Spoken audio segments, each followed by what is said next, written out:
Άγιον Όρος. Ποια είναι η ιστορία του Όθωνα και ο ρόλο του στον Ορθόδοξο Χριστιανισμό? Το Άγιο Όρος έχει μακρά και σημαντική ιστορία στον Ορθόδοξο Χριστιανισμό. Μερικά βασικά στοιχεία για την ιστορία και το ρόλο του. Ο Όθωνας ανακηρύχθηκε αυτόνομη μοναστική πολιτεία το 919 μετά Χριστόν από τον Βυζαντινό αυτοκράτορα Κωνσταντίνο τον Έκτο. Έκτοτε παρέμεινε μια αμιγώς ανδρική μοναστική κοινότητα, η οποία διοικείται από τους μοναχούς της. Ο Όθωνας περιλαμβάνει 20 μοναστήρια και περίπου 1800 μοναχούς, οι οποίοι ακολουθούν τους ορθόδοξους μοναστικούς κανόνες. Είναι το πνευματικό και διοικητικό κέντρο του Ανατολικού Ορθόδοξου Μοναχισμού. Ο Όθωνας θεωρείται ιερός τόπος, κοντά στον ουρανό και υπό την προστασία αγγέλων όπως ο Αρχάγγελος Μιχαήλ. Πιστεύετε ότι η προσευχή εκεί φέρνει κάποιον πιο κοντά στο Θεό και τους Αγίους του? Πολλά θαύματα έχουν συμβεί στον Όθωνα με την πάροδο των αιώνων. Ο Όθωνας διατηρεί και προωθεί την Ορθόδοξη Ιερή Παράδοση. Τα μοναστήρια του περιέχουν αρχαία χειρόγραφα, εικόνες, λείψανα και λειτουργικά αντικείμενα μεγάλης πνευματικής και ιστορικής σημασίας. Ο μοναστικός κανόνας διατηρεί επίσης αυστηρά την Ορθόδοξη πνευματική πειθαρχία. Ο Όθωνας έχει επηρεάσει την Ορθόδοξη θεολογία, την πνευματικότητα και την τέχνη. Πολλοί διάσημοι θεολόγοι, υμνογράφοι, καλλιτέχνες και άγιοι κατάγονταν από τον Άθο ή επηρεάστηκαν από τη μοναστική του ζωή.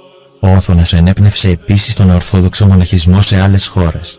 Ο Όθωνας και η Κωνσταντινούπολη είναι τα δύο παραδοσιακά κέντρα της Ανατολικής Ορθοδοξίας μετά την πτώση της Κωνσταντινούπολης. Όταν η Κωνσταντινούπολη έπεσε στους Οθωμανούς, ο Όθωνας έγινε το κυριότερο κέντρο της Ορθοδοξίας υπό Οθωμανική κυριαρχία. Εξακολουθεί να κατέχει αυτόν τον ρόλο και σήμερα. Ο Όθωνας ήταν κέντρο της χριστιανικής φιλανθρωπίας και της εκπαίδευσης.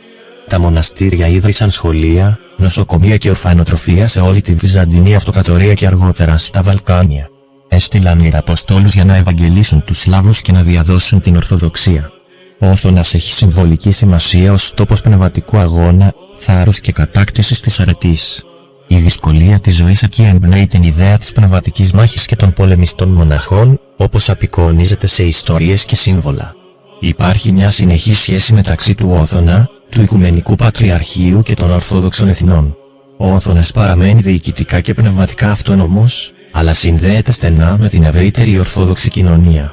Οι περισσότεροι Ορθόδοξοι ηγέτες πραγματοποιούν προσκυνήματα εκεί. Ο Όθωνας στοχεύει στη διατήρηση της Ορθοδοξίας στην καθαρή, ανώθευτη μορφή της. Σεβόμενοι την πατριαρχική εξουσία, οι μοναχοί του Άθο στοχεύουν να επιδείξουν πνευματικό βάθος έξω από τις κοσμικές ανησυχίες, συμβολίζοντας την εσωτερική, μυστικιστική, καρδιά της πίστης.